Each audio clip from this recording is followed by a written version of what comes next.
Suling Emas, Jilid 2 Bagian 3. Gadis itu menyambut kedatangan mereka dengan senyum mengejek. Tiba-tiba sekali, gadis itu menggerakkan kakinya tanpa terlihat hingga cawan arak, mangkuk, dan piring beterbangan ke arah 6 orang dibarengi bentakan Lucian, "Nih, makanlah sebagai tebusan senjata rahasia kalian tadi." Hebat sekali serangan Lucian ini. Gadis itu dengan sinkangnya yang sudah amat kuat hanya menggunakan ujung kakinya menyentil barang-barang di atas meja, dan beterbanganlah mangkuk dan cawan berikut isinya, yaitu masakan dan arak, ke arah 6 orang lawannya. Demikian cepatnya sambaran benda-benda ini sehingga 6 orang itu sama sekali tidak berhasil menghindarkan diri, dan setidaknya pakaian mereka menjadi kotor tersiram kuah sayur dan arak. Bahkan muka si Wesio terkena hantaman mangkuk penuh masakan daging. Tentu saja Wesio itu gelagapan karena sebagai seorang yang selamanya pantang makanan berjiwa, kali ini masakan daging menghantam muka dan banyak kuah memasuki mulutnya, membuat ia hampir muntah. Sebetulnya melihat gerakan ini saja, kalau 6 orang itu tahu diri, mereka sudah akan maklum bahwa gadis itu bukan lawan mereka. Akan tetapi agaknya kemarahan meluap-luap membuat mereka mata gelap dan segera menggerakkan senjata masing-masing, mengepung meja itu, dan menyerang dari semua jurusan. Lucian tertawa mengejek, tidak bergerak dari atas meja, melainkan pedangnya kadang-kadang menyambar untuk menangkis senjata pengeroyok yang terlalu dekat. Kadang-kadang ia hanya mengangkat sebelah kaki menghindarkan golok yang menyambar atau merendahkan tubuh untuk membiarkan tongkat melayang melalui atas kepalanya. Gadis ini hanya menanti kesempatan baik untuk membuktikan ancamannya, yaitu membunuh mereka tanpa turun dari meja. Mendadak saja, 6 orang itu berturut-turut mengeluarkan teriakan kaget, dan senjata mereka semua runtuh ke atas lantai. Tanpa mereka ketahui sebabnya, tahu-tahu tangan mereka yang memegang senjata menjadi kejang yang menyebabkan mereka terpaksa melepaskan senjata masing-masing. Tercium oleh mereka bau arak dan tepat pada jalan darah di siku lengan mereka basah. Dengan kaget dan heran mereka saling pandang, dan terdengarlah suara Kuiseng yang masih saja duduk minum arak. Menyerang orang secara menggelap dengan senjata rahasia untuk membunuh sudah termasuk perbuatan pengecut. Sekarang mengeroyok seorang gadis mengandalkan tenaga 6 orang laki-laki, sungguh amat memalukan. Apakah kalian masih belum mau insaf dan tidak tahu diri, menantang maut yang sudah membayang di depan mata? Lekas pungut senjata dan pergi, barulah perbuatan orang yang berakal sehat. Tahulah 6 orang itu sekarang bahwa yang membuat mereka semua terpaksa melepaskan senjata adalah pemuda pelajar yang duduk minum arak dengan tenangnya, sahabat putri ketua bengkau itu. Tentu saja hal ini membuat mereka menjadi gentar. Nona itu sendiri sudah cukup berat untuk dikalahkan, apalagi dengan adanya seorang yang demikian saktinya, yang tanpa bergerak dari tempat duduknya, tanpa menghentikan keasyikannya minum arak, sudah mampu mengalahkan mereka dan melucuti senjata mereka. Orang silau tadi memungut goloknya, diturut oleh teman-temannya, lalu ia menjura ke arah Kuiseng. "Xiao Enghyong, pendekar muda, kepandaianmu membuka mata kami yang bodoh, membuat kami terpaksa menelan hinaan dan menderita kekalahan. Bolehkah kami mengetahui siapa nama dan julukan Xiao Enghyong yang gagah?"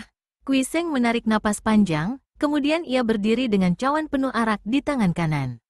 Diangkatnya tinggi lalu ia bernyanyi dengan lagak seorang mabuk. Angin kipas mengusir lalat dan menyegarkan diri. Suara suling mengusir harimau dan menenteramkan hati. Nama, harta, kepandaian tiada artinya. Yang penting adalah pelaksanaan kebenaran dalam hidupnya. 6 orang itu hanya saling pandang, tidak dapat mengenal pemuda ini karena mereka pun tidak pernah mendengar nyanyian itu. Lucian tertawa, dan dari atas meja itu ia berkata nyaring, "Sebangsa cacing macam kalian ini mana mengenalnya? Dia bernama Kuiseng. Para Lo Qianwei mengenalnya sebagai Kim Moeng. Hanya dia seoranglah yang mampu menandingi aku. Biarpun begitu, masih belum tentu ia bisa menjadi jodohku. Apalagi orang-orang macam anakmu hendak memperistri aku." Cih, bukankah itu lucu sekali? 6 orang itu kelihatan kaget. Tanpa bicara apa-apa lagi, mereka lalu meninggalkan tempat itu. Pelayan-pelayan mulai muncul kembali, memandang takut-takut ke arah Kuiseng dan Lucian. Setelah Kuiseng menyatakan kesanggupannya membayar harga barang-barang yang rusak, mereka kelihatan senang dan melayani sepasang orang ini dengan kehormatan berlebihan. Lucian juga kelihatan senang dan gembira sekali. Mulutnya selalu tersenyum, matanya bersinar-sinar, wajahnya berseri, dan tiada hentinya ia menatap wajah Kuiseng dengan sikap menggoda. Sebaliknya, Kuiseng sama sekali tidak kelihatan gembira. Pemuda ini sudah tidak makan lagi, Akan tetapi melihat cara ia berkali-kali memenuhi cawan arak dan meminumnya habis sekali tenggak, terang bahwa perasaan hatinya amat terganggu. Memang demikianlah, hati pemuda ini tidak karuan rasanya, hampir ia meloncat bangun untuk lari meninggalkan gadis ini.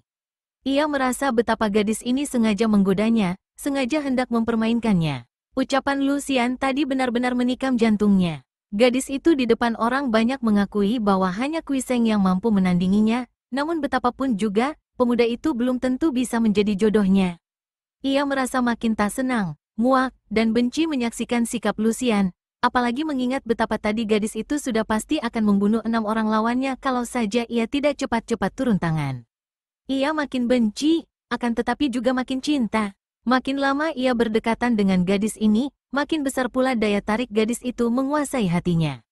Kui Koko, dalam nyanyianmu tadi kau menyebut-nyebut tentang kipas dan suling. Tentang kipasmu, aku sudah melihatnya dan sudah tahu kelihayannya. Akan tetapi tentang suling, adakah kau mempunyai suling? Dan pandaikah kau meniup suling dan mempergunakannya sebagai senjata? Aku seorang bekas pelajar gagal. Biasanya hanya berkipas-kipas mendinginkan kepala panas lalu menghibur diri dengan suara suling.